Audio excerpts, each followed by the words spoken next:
오늘은 챌린저 레포트의 감원 발표 지수를 살펴볼 건데, 먼저 말씀드릴 게 있습니다. 매달 초에 공공기관에서는 고용 관련된 경제지표들이 발표가 됩니다. 그런데 재테크를 하고 있는 우리들은 반드시 고용지표를 확인을 해야 돼요. 대체 우리가 고용지표를 왜 봐야 될까요? 이유는 미국의 GDP의 약 70%가 소비이기 때문입니다. 소비가 줄어들면 경기 둔화와 침체가 올 수밖에 없어요. 그리고 미국으로 수출을 하는 동남아 국가들 있죠. 우리나라, 중국을 포함한 동남아 국가들 대부분 그렇고, 유럽 또한 직간접적으로 영향을 받을 수밖에 없습니다. 따라서 미국의 소비가 망가진다 그러면 전 세계 경기가 한꺼번에 영향을 받아서 망가지겠죠. 그리고 경기 침체가 실제적으로 오면 어떻게 될까요? 지금이 경기 침체일까요? 아닙니다. 지금은 경기 둔화입니다. 경기 침체가 오면 성장 구간에 지금이라도 흑자를 계속 내던 기업들이 매출이 급감하고 이익이 감소합니다. 그래서 적자가 나오기도 하는데요.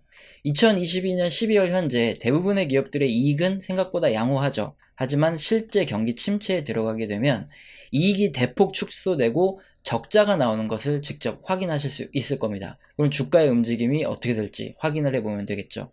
자, 이렇게 가장 중요한 소비에 선행하는 것이 바로 고용입니다. 고용이 일단 잘 되고 월급이 많이 받아야 사람들이 소비를 할 수 있기 때문이거든요. 그래서 매달 초 주요 기관들에서는 고용지표를 발표를 하고요. 정부와 미연주는 이것을 근거로 정책을 결정할 때 사용을 하겠죠.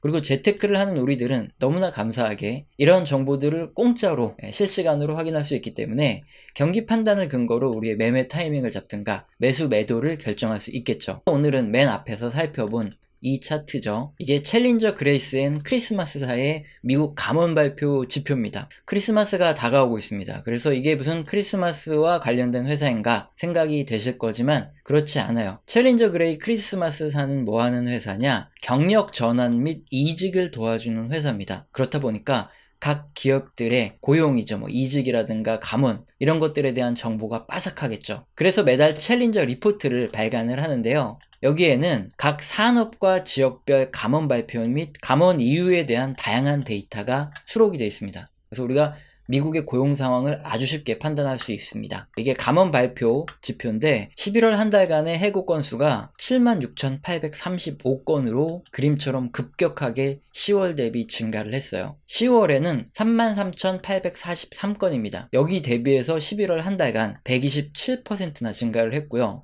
이거 혹시 계절적인 요인이 있는 거 아니냐? 그럼 작년에는 어땠냐? 그래서 2021년 11월을 살펴보면 14,875건, 작년 11월 대비로 하면 417%나 상승을 한 겁니다. 이렇게 감원 발표가 급격하게 증가한다면 뭔가 심각한 크리티컬한 이유가 있겠죠. 그래서 이 부분을 한번 살펴볼 건데요. 일반적으로 전년 동기 대비해서 감원 발표가 치솟는 경우, 이런 경우 한번 살펴보겠습니다. 2008년과 2009년 보시면은 극점에서 이렇게 높게 증가하고요. 코로나 때 이렇게 급격히 증가하는데 2022년 11월 상황입니다. 만만치 않게 증가했어요. 2009년보다 더 높게 감원이 증가를 하고 있습니다. 자, 이렇게 전년 동기 대비로 감원 발표 증가율이 치솟으면 경기 둔화에서 침체로 접어드는 확률이 아주 높은 구간들이에요. 지금 그게 나타났다는 거고요. 자, 이게 왜 문제가 되느냐? 일반적으로 감원은 실물 경기보다 늦게 진행이 됩니다. 기업의 CEO의 입장에서 생각을 해볼게요. 경기가 지금 둔화된다 그래서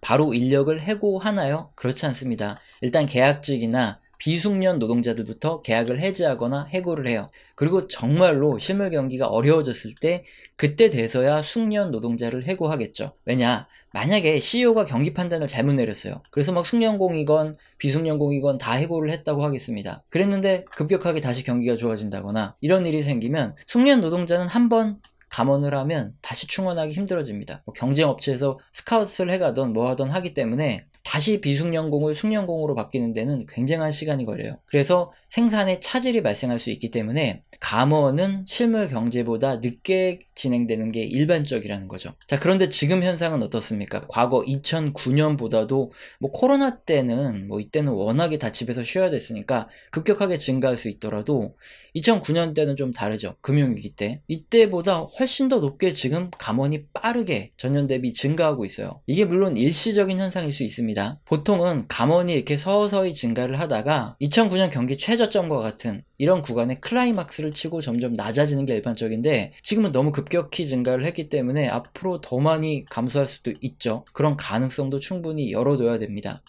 그래서 지금은 관심을 가지고 세부 지표를 확인하면서 대체 무엇 때문에 이렇게 가파르게 상승하고 있는지 한번 확인을 해봐야 되는데요. 이 그림은 올해 가장 감원이 많은 핵심 산업들을 추려놓은 겁니다. 먼저 테크에서 작년에 12,000건에서 올해 8만 건으로 거의 한 7배 이상 증가를 한 것 같고요.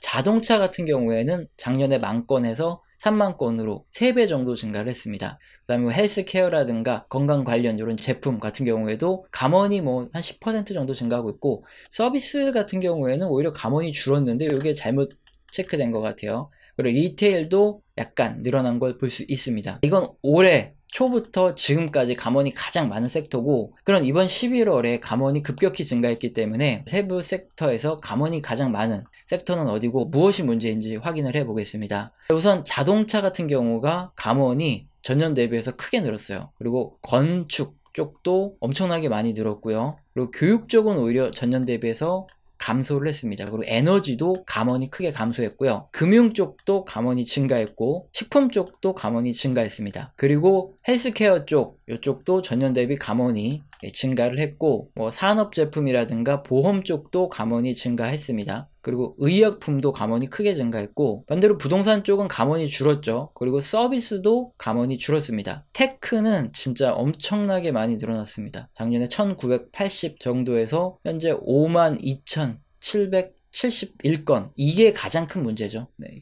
급격하게 증가한 이유는 테크 쪽에서 감원을 크게 했기 때문이다, 이걸 알 수 있고요. 운송 쪽도 엄청나게 많이 증가했습니다. 자, 그럼 감원의 이유를 한번 볼 텐데요. 비용을 절감하기 위해서가 가장 높고요. 그 다음에 뭐 이유를 알 수 없고, 그 다음에 폐업, 경기 상황이 안 좋아서 수요 침체가 돼서 구조조정이 돼서 인수합병이 돼서 백신 거부는 뭐 11월에는 없고, 재정 손실, 뭐 주택 경기 침체, 자, 이렇게 전체적으로 실물 경기가 둔화될 때 나타나는 현상으로 인해서 감원이 이렇게 진행이 됐던 거죠. 그럼 우리가 종합적으로 판단을 내릴 수 있는데, 일단 대부분 업종에서 감원이 늘었어요. 그리고 특히 11월에는 테크에서 엄청난 감원이 있었고, 자동차도 많이 했고요. 운송, 건설, 금융 쪽, 이런 쪽에서도 대부분 감원이 꽤 많았습니다. 테크가 진짜 엄청나게 많이 감원을 했기 때문이다.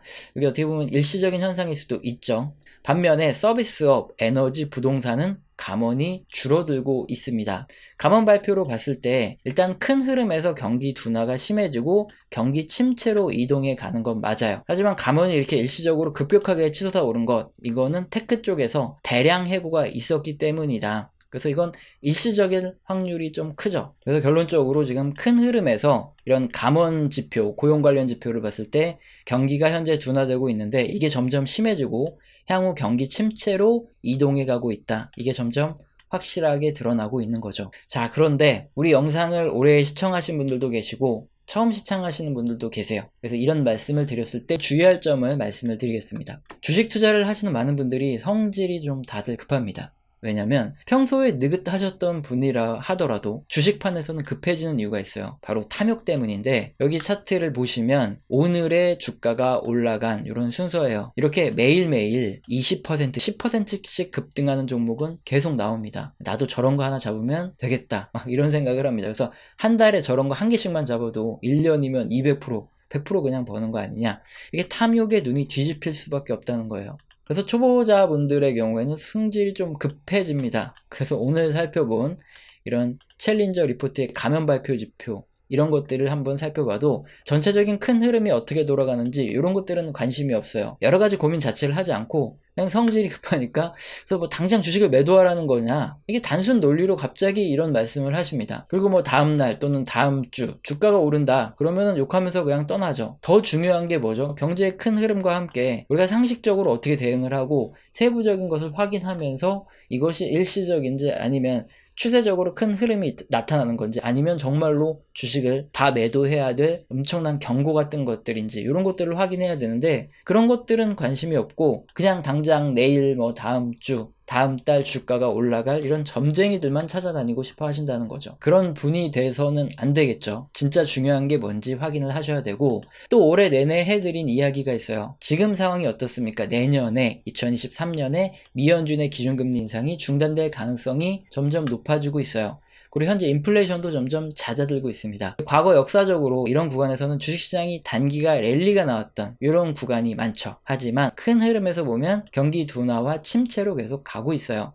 이런 구간에서는 랠리가 발생하더라도 뭐 디폴트, 전쟁, 테러 등 소비가 급격히 감소될 사건이 터지면 곧바로 랠리가 끝납니다. 그렇기 때문에 이런 부분도 주의를 해야 되고, 또 랠리가 있다 그래서 개인들이 이제 막 뛰어들어서 또다시 몰빵하고 그러면 안 되겠죠. 보유한 주식을 정리하고 이제 다음 또 침체 후의 사이클을 준비할 시기이기 때문에 이런 부분들을 열심히 챙겨 두시고 생각하시는 게 중요하다 이겁니다. 오늘은 챌린저 리포트에 미국의 감원 발표한 산업과 EU, 섹터 등에 대해서 확인을 해 봤습니다. 우리 채널에서는 영상 시청하시고 도움되셔서 후원 주시는 분들이 계십니다. 제가 너무 감사하기 때문에 감사합니다라고 그냥 말로만 때우지 않죠. 한 달 교육을 진행해 드리고 있고요. 매주 진행하고 있기 때문에 영상 하단의 설명란 읽어보시고 해당되시면 꼭 메일 주시길 바랍니다. 오늘 영상도 마음에 드셨다면 구독과 좋아요는 꼭 눌러주시고 지속적인 시청 부탁드립니다. 감사합니다.